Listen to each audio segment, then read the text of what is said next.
Hey, welcome back, everybody.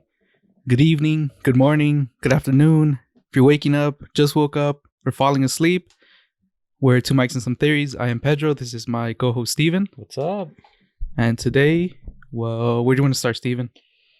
Where do I want to start? Today, mainly, we were talking off air. We were talking about how I spent a lot of money this last week. A lot of money. Mm-hmm. And I can't say I don't regret it, but Worth it? I guess you could say that. The experience, the ambiance was pretty nice. So I guess to bring everyone up to speed, went out to a dinner. Mm-hmm. And it was a pretty fancy place. All the restaurants in LA got the authority to open back up, but for some reason we still decided to go to an outdoor one. But it wasn't even cold or anything, so it was nice. Mm-hmm. They had like a nice little fire pit next to us. It was some steakhouse, but it was expensive. I think I got a 10-ounce filet, and that was like sub $100. Wait, sub $100. Isn't a filet for fish? Nah, filet mignon. Oh, okay. It's a cut from some part of the cow. I don't know where it's from, but Okay. So I got that, and I think I got the most expensive one out of all, like the whole group. Mine was a 10-ounce. I'm pretty sure everyone else got an 8-ounce. Yeah, I remember when well, before I say anything, when you go get your steak, how do you get it? As in, do you get it blue, rare, medium well done? What's your the cow's still alive, bro. I just bite into it.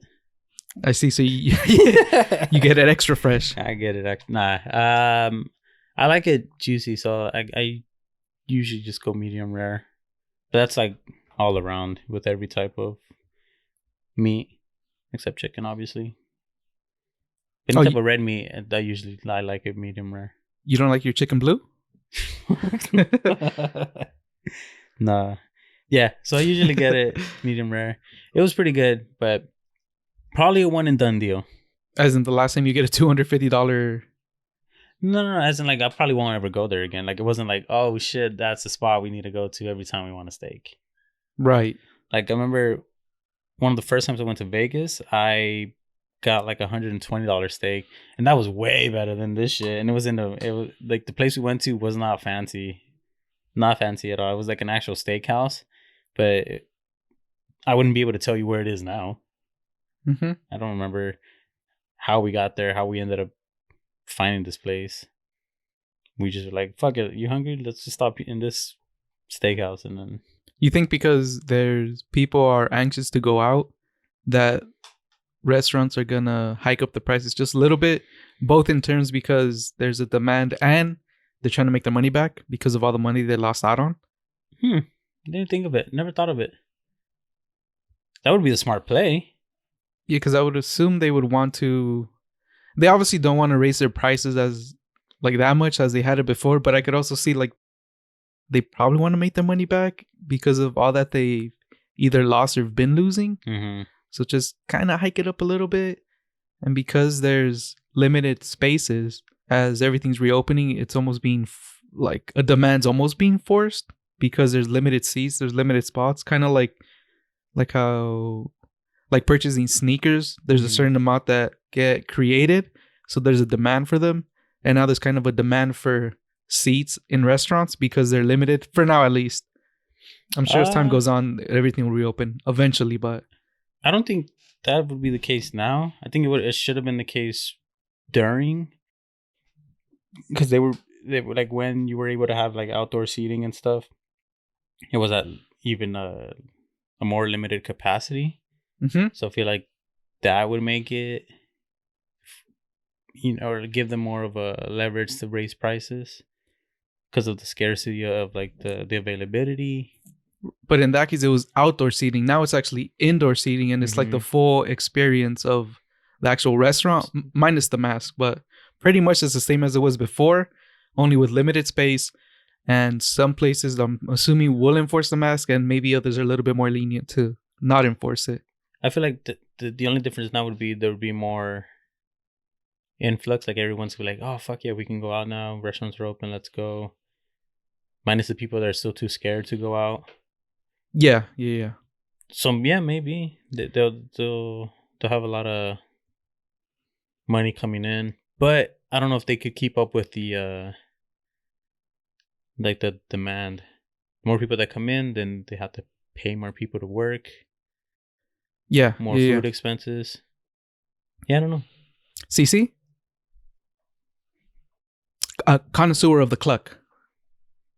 Connoisseur of the chicken? All right, let me give you 3 options. You have in front of you Dave's Hot Chicken, a Howling Rays, and what's the other one? The one that's closed on Sundays. Chick-fil-A. You have 3 chicken sandwiches. Mm-hmm. They're all spicy. I don't even know if they have spicy deluxe, but they're all similar to the spicy deluxe in hotness and in texture. Which one would you prefer to get? Again, you have a Howling Rays, as close to you can get as a spicy deluxe or a spicy deluxe if they have it. Mm-hmm. Howling Rays, Dave's Hot Chicken, Chick-fil-A. Which chicken sandwich do you get? I've only tried 2 out of the 3. Mm-hmm. So Dave's and Chick-fil-A. I've never actually had Howling Rays. So just so I can try it, I would get Howling Rays, but not because I think it would be better. Out of the 3 that out of the 2 that I've actually tried, I liked Chick-fil-A better. Dave's wasn't shit. It wasn't all that. I haven't had Howling Rays either. I've only had the Chick-fil-A and the Dave's as well. And from those 2, I think the Dave's would be better than Chick-fil-A. Really? I think so. I prefer the Dave's Hot Chicken sandwich over the Chick-fil-A one. Have you tried the Popeyes one when the Popeyes craze was out? I never had a chance to. I did try, and it was good. It was good. I don't think it was as good as people were making it out to seem to be, but it was definitely delicious. But comparing it to like a Dave's Hot Chicken or Chick-fil-A, I think it would probably rank higher than the Chick-fil-A, depending on your preference, but it would not rank higher than the Dave's Hot Chicken sandwich. And Howling Rays, I feel like Howling Rays would be better than all of them, but I haven't had it, so I can't say. And it's just difficult to get. Yeah. Because I know you can't go into the store right now. You could only get a delivery, but they only deliver like 5 miles outside the in a 5-mile radius all around. Mm-hmm. So you would have to go park in front of some store, then order it, so they deliver it to you in front of the store. Yeah. It's too much of a hassle. So at that point, it would probably be a one and done deal too. Because even then, it's like an hour wait for you to get your stuff, so you have to be parked somewhere for an hour. Yeah, it's frustrating. So yeah, I'd rather go to Chick-fil-A. In and out, bruh. Yeah. In and out. Just because... But In and Out's different, because that's beef. No. I don't mean the actual restaurant In and Out. I mean like... Oh, get in, shit. Get out. You thought... as soon as you say In and Out, I immediately thought of the Capresto peppers. I believe that's what they're called. Those yellow peppers. I fucking love those yellow peppers. I don't know where they've been all my life. Jeez. Right in front of me. I've been getting In and Out only for those peppers. I mean, In and Out's good, but I don't know, when I have like, all right, here's my In and Out burger routine. This is the proper way to eat it. All right. Double animal style with animal style fries. You get the burger. You get a spread on the side and ketchup, either from the store or at home. I prefer it cold. And then right next to that would be my peppers. So I get my burger, I get the spread, pour 1 line. I get the ketchup, pour a line on top of that, and then I hold the pepper. I bite into the line over the line, then I eat the pepper. Bite into the next line over the line, eat the pepper, next line over the line, eat the pepper, finish 1 pepper. Then repeat. Make another line, spread, another line ketchup, grab another pepper, and finish it within 3 bites or 4. And that's my routine. Then my fries, just eat my fries. And then make sure you're somewhere in your house or around your house for the next hour to 2 hours. For the aftermath? Yeah, actually, exactly. Shoot. Just in case. What's mine like? Mine's simple as fuck. Double, meat, cheese, lettuce, tomato only. What's a meat, cheese, lettuce, tomato? Just plain, basically. Oh. I don't want any extra sauce. I just like the meat, cheese, lettuce, tomato. Oh, I thought you combined the words and said meat, cheese. Oh no. That I like when I order meat, cheese, lettuce, tomato. They always ask like, "Oh, do you want the spread and all that shit, onions?" I'm like, no. Meat, cheese, lettuce, tomato. Because I just like the way the In-N-Out burgers taste. Meat, cheese, lettuce, tomato. Get order fries plain. Mm-hmm. I like my ketchup on the side. If they offer me the peppers, I get the peppers. But usually, that's how I eat it. If I'm feeling froggy, I'll open up the burger, put some fries in it, do the ketchup over the fries, right. Put the patty back on and eat it like that. That stink, but other than that, okay, simple. Plus, Thousand Island sauce is kind of nasty to me. Is it because of the mayo or the ranch? Does it have ranch? I think it has mayo in it. Mayo and it has pickles. The Thousand Island, the sauce has pickles. Mm-hmm. I didn't know that. It's like onions, pickles, and I think we're talking about the same sauce. Because when I used to work at Taco Bell, that's how we made it. You had to slice up pickles. But obviously it's different. In-N-Out, Taco Bell. Yeah, that shit was just nasty to me.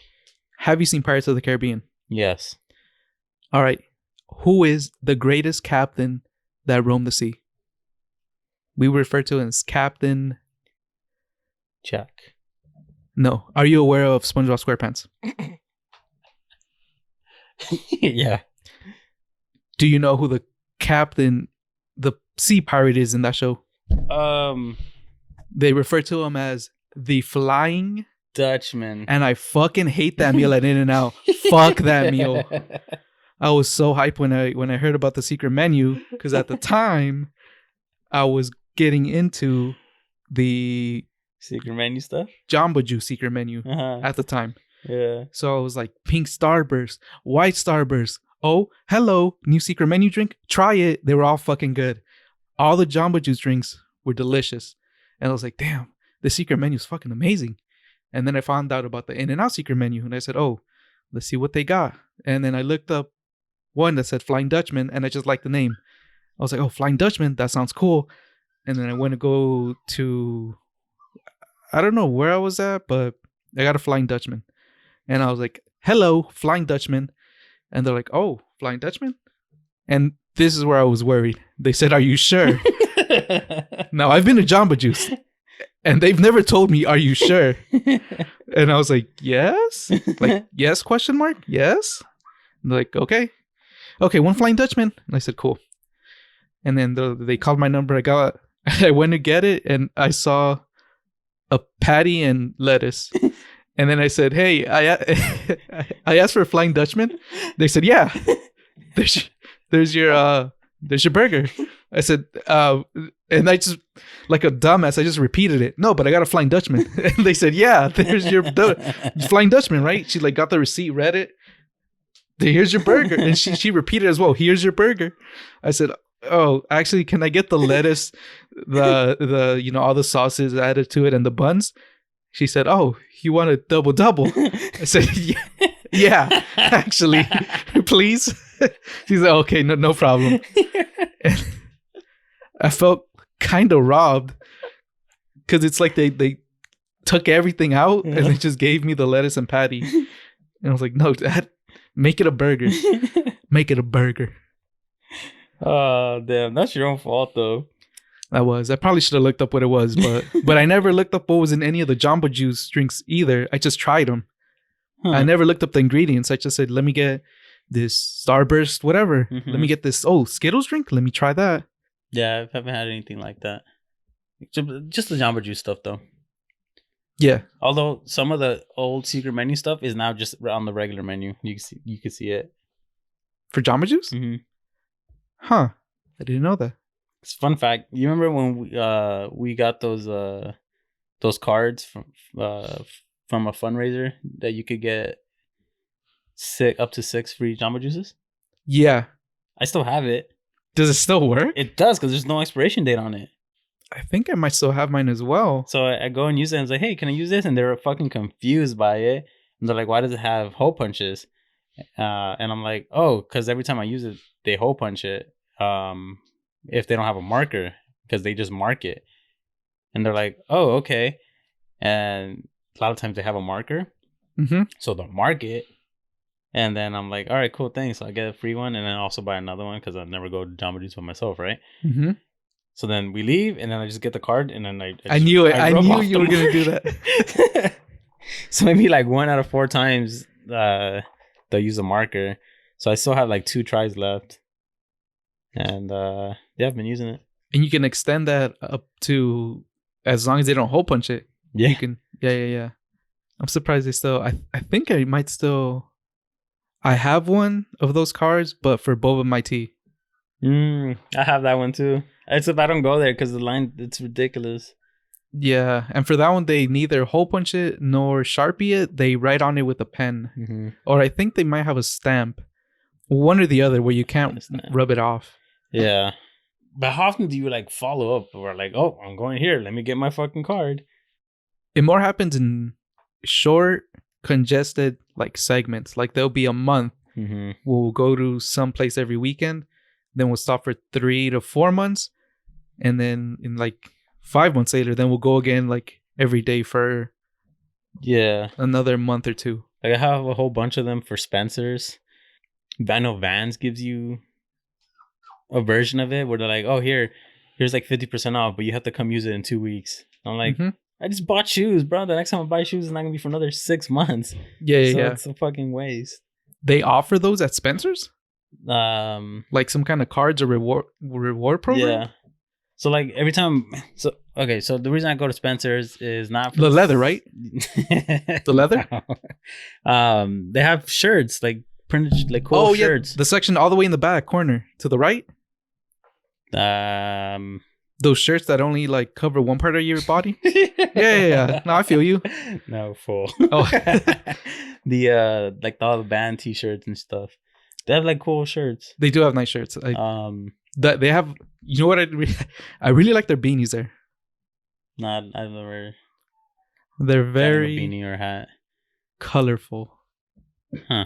Like a lot of design. So like, at least with me, when I would go to Spencer's would be like right before we were about to go to some concert or show.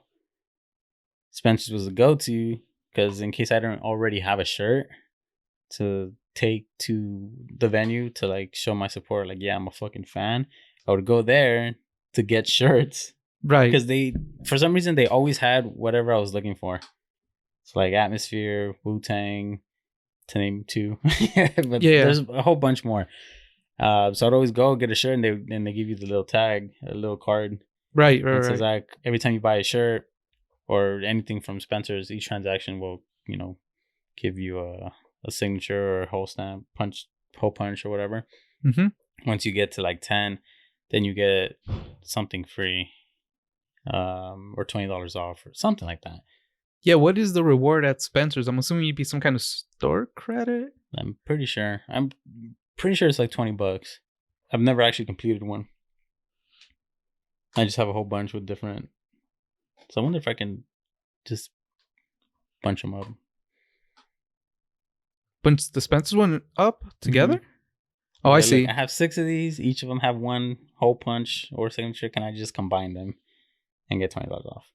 I don't know if they'll let you, because then I'm assuming they would think like, oh, how do we know that's not your friends or someone else's cards that you just taking or just want to use? I don't know. It doesn't say on the card like, oh, it can be true. combined. You have to, and if really cared about that, then there would be some section where I would have to write my name.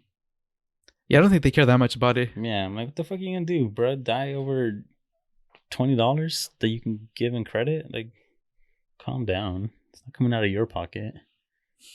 I will tell you, the last time I went to Spencer's, there's this lady like just breathing down my neck. About what? This worker. Like, I was just like looking. She would like keep coming up behind me. Like, do you need help with anything? Like, is there anything I can? Like, I was looking at shirts. She's like, is there a size I can get for you? I'm like, damn, lady, chill. Like, let me just fucking look.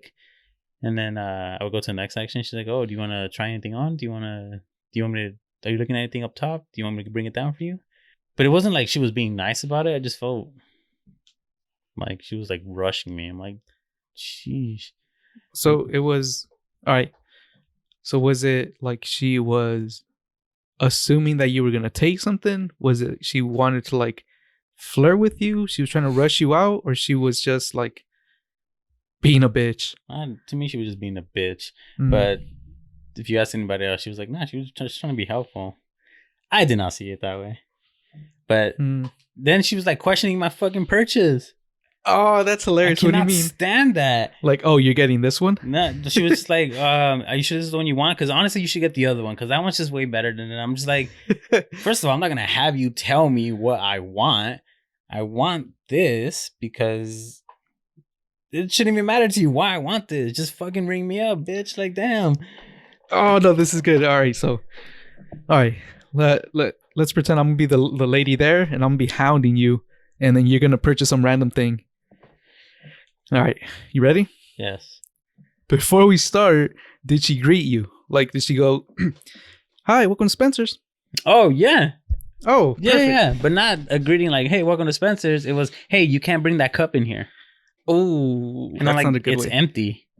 Sorry, you can't bring it in here. So I just placed it at the door, like at the entrance. So I placed it down. And she's like, there's a trash can right there. I said, yeah, but I'm not going to throw it away because I'm going to leave with it when I leave. Oh, see, now I can understand why she was like hounding you to get out. No. Right away, she came at me. Yeah. It's an empty cup. It literally had nothing in it. Yeah. No ice, nothing. Empty. And it was clear. Yeah. So I put it down.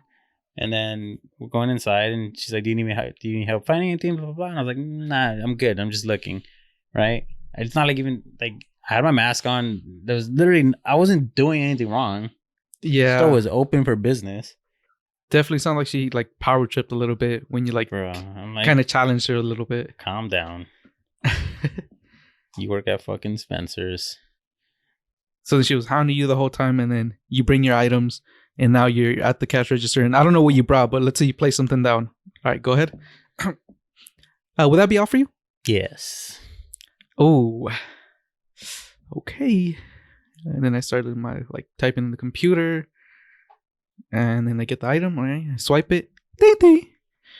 That's going to be $14.95. Are you sure you don't want the other one? So this one's a little bit faded. Are you sure you want this one? I'm sure.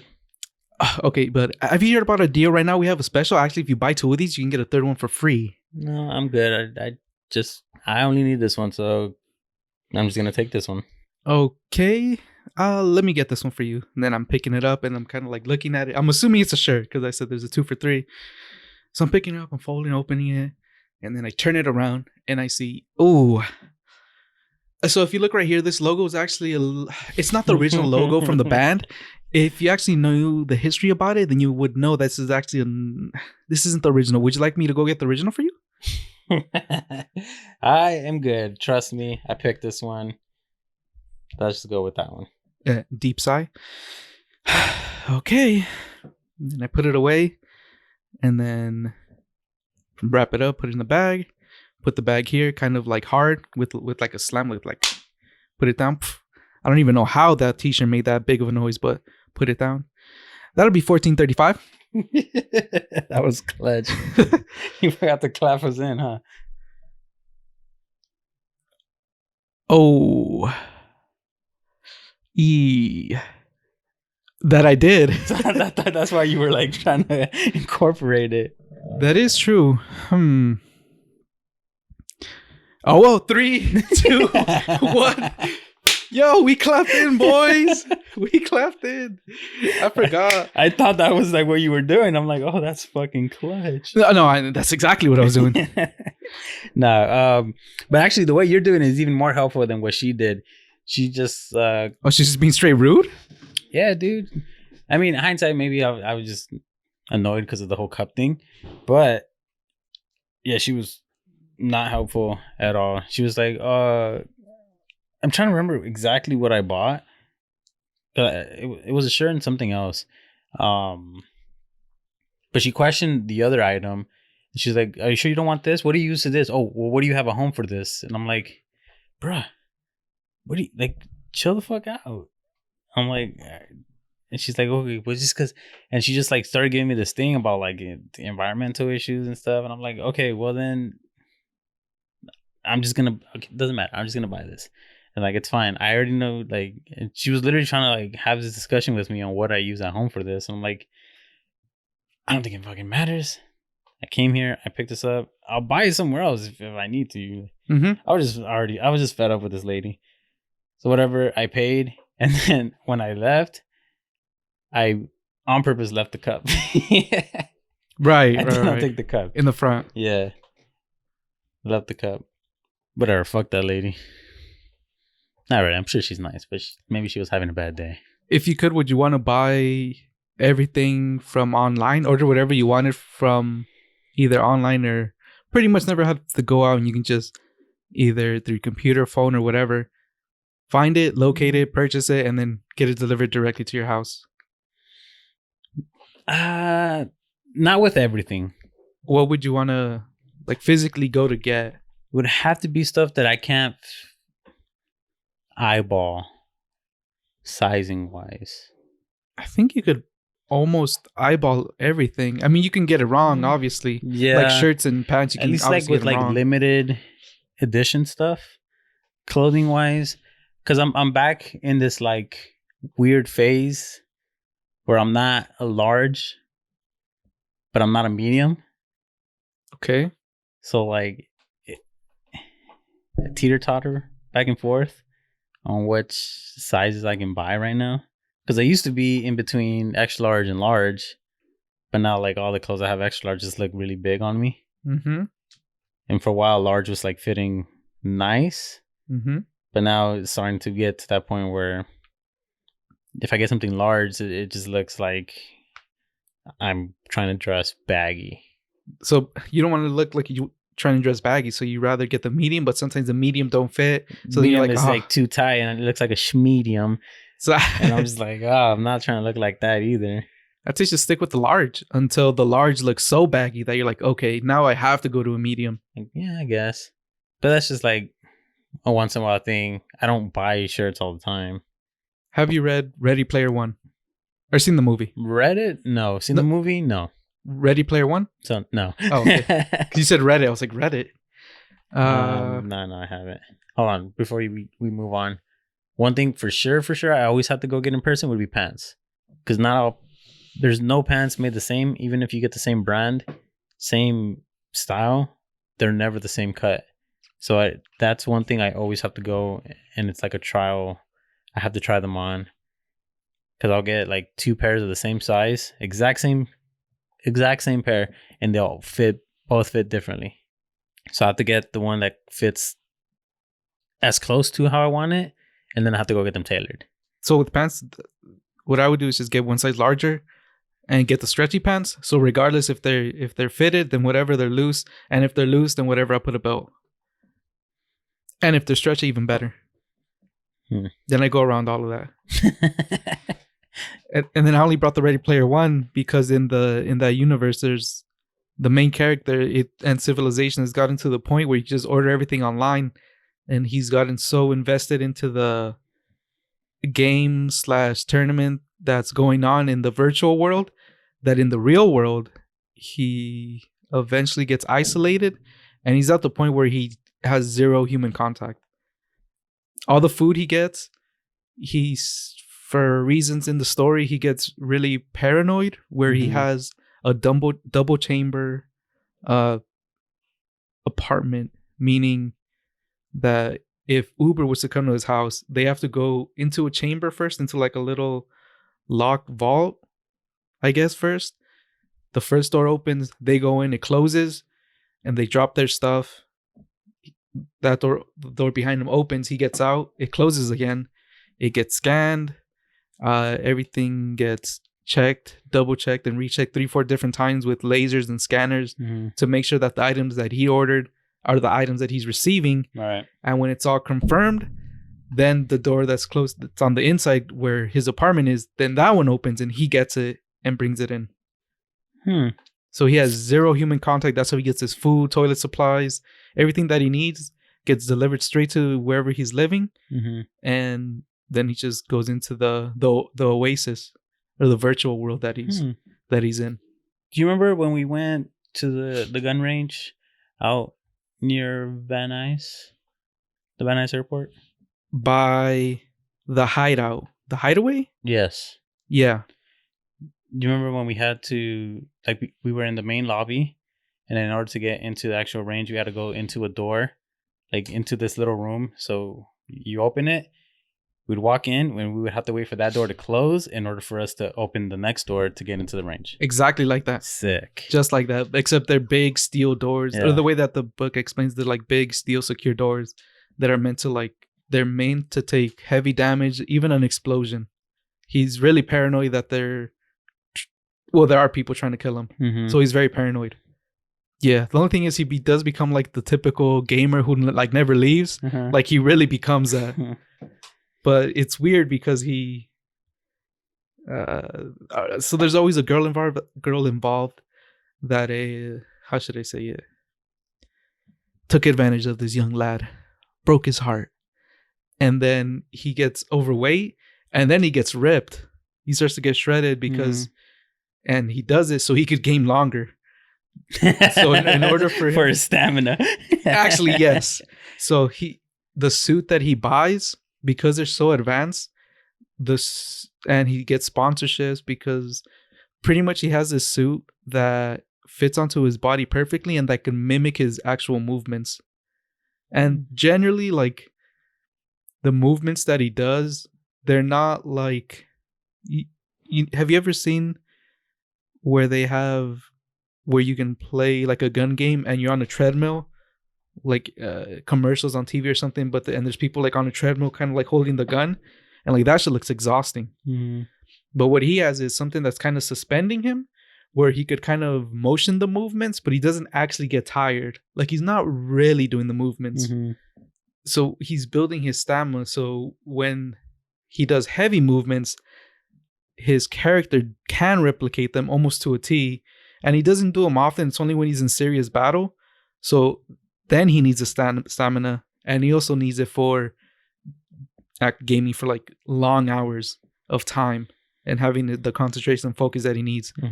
So after the breakup, he does get in shape. And he doesn't do it because of the breakup, but that is a big like push that gets him to do it. And the gaming, the competition / what his goal is also... It's also a big reason why he did it for that. Isn't it a shame that it takes a breakup for us lads to get into shit?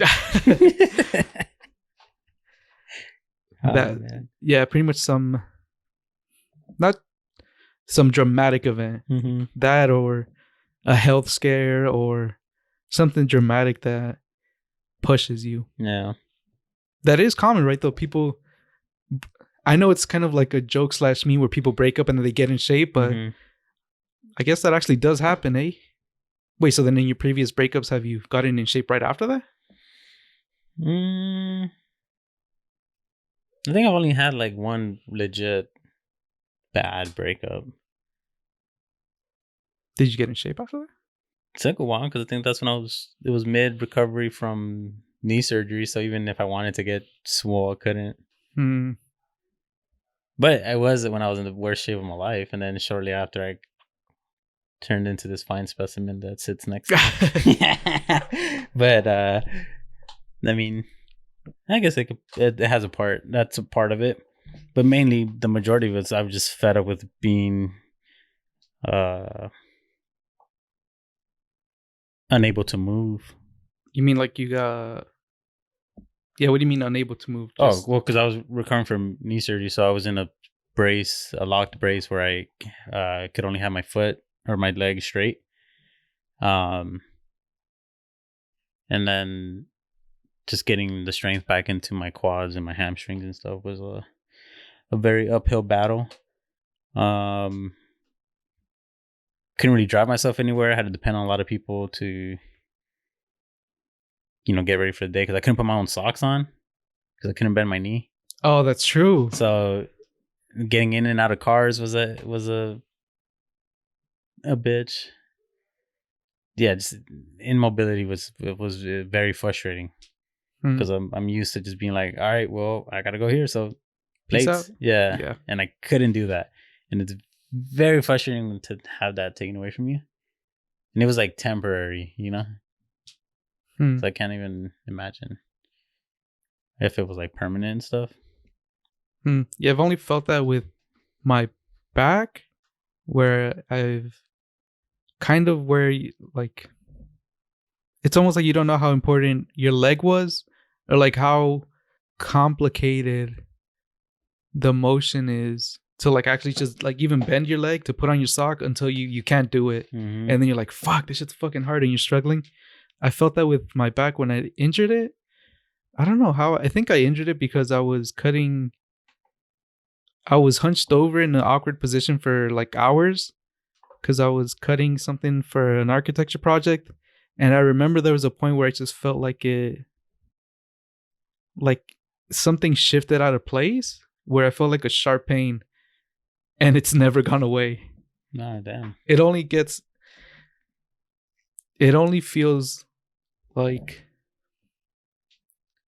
less worse, but never recovered, if that makes sense. Mm-hmm. Like if I strengthen my thighs and pretty much the area around my back, the thighs and my stomach, then I feel it less.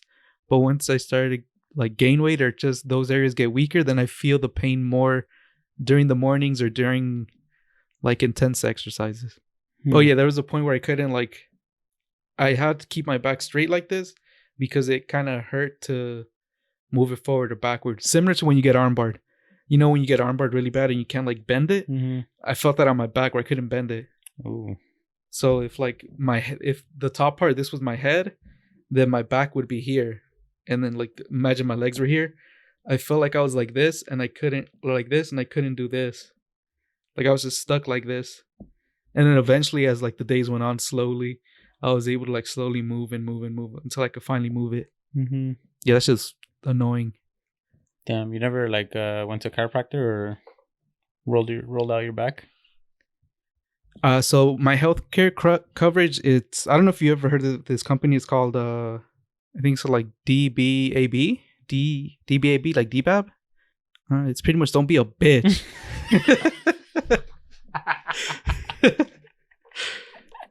Oh, right on. No. All right. So the truth is, I think I was covered at the time, but I just never went. And then I didn't get covered, and I wanted to go, and I never went. So once I get covered again, then I'll go. But so the only thing that I've noticed is when I strengthen the areas around it, then I feel it less. Yeah. Same thing with my knee. They tell you have to have like strong supporting muscles around it, and your pain will be very limited. That's why I don't do dangerous stuff anymore, you know, because I like to make sure that I'm good for the future. Which is why I'm going skydiving next weekend. You signed up too? Yeah, man. Wait, are you really? Yeah. Wait, really? That was the segue into that steak dinner was expensive as fuck. Oh, I see what you're saying. You were saying that because the steak dinner was expensive, that you get your steak a certain way, and then you were saying, well, you get a medium rare, and that's how you don't get your chicken. And we know chickens are birds, right? But what do chickens not do? They don't fly. So what are you gonna do? You're gonna fly. Technically, you're that like raw piece of chicken that's gonna fall off the plane, but you can't fly, but you will glide. Because they do glide. Wait, do chickens glide? Either way, you're going skydiving. Yeah. 280 for 30 seconds. I don't know. Oh, okay. I just assumed. I don't know. I know we've talked about it, wanting to do it before, and we just kind of never put it into motion. So the fact that I was volunteered for it was kind of like, yeah, all right. Because I have been living a lot more cautiously lately, where like never really bought a motorcycle again. Mm-hmm. Not because I don't want to, but more I don't want payments, and then also I don't want like I'm more cautious of like the risks riding bikes take. If that makes sense. Have you heard of my insurance company called DBAB? Yeah, I've been trying to get approved, but I haven't lately. I can see why. Yeah, so I'm hoping doing this kind of raises me up the ranks. We'll review your application. But yeah, so I'm excited. I probably would have never done it if someone else didn't put it in motion for me. Yeah, because I think that same thing happened where my friends from my lab before I left, I think they all went to Hawaii. I don't know if they went on like for the weekend or for a week, but they went to Hawaii specifically, I believe, to skydive.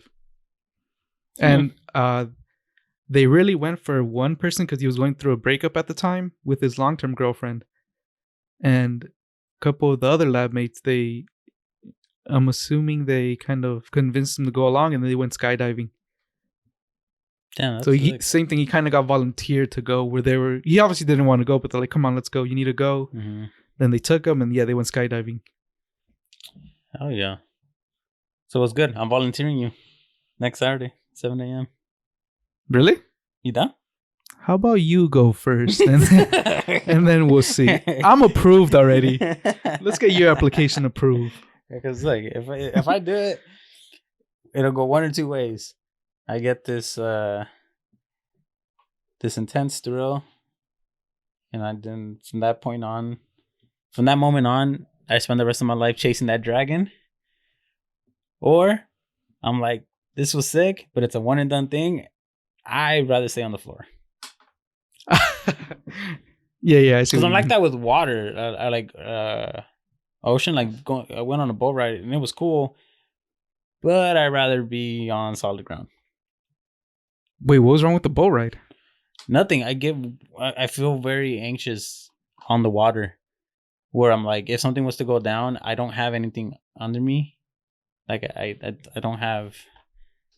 Like I want to have my feet on the ground so that because I feel more that I can survive if my feet are on the ground.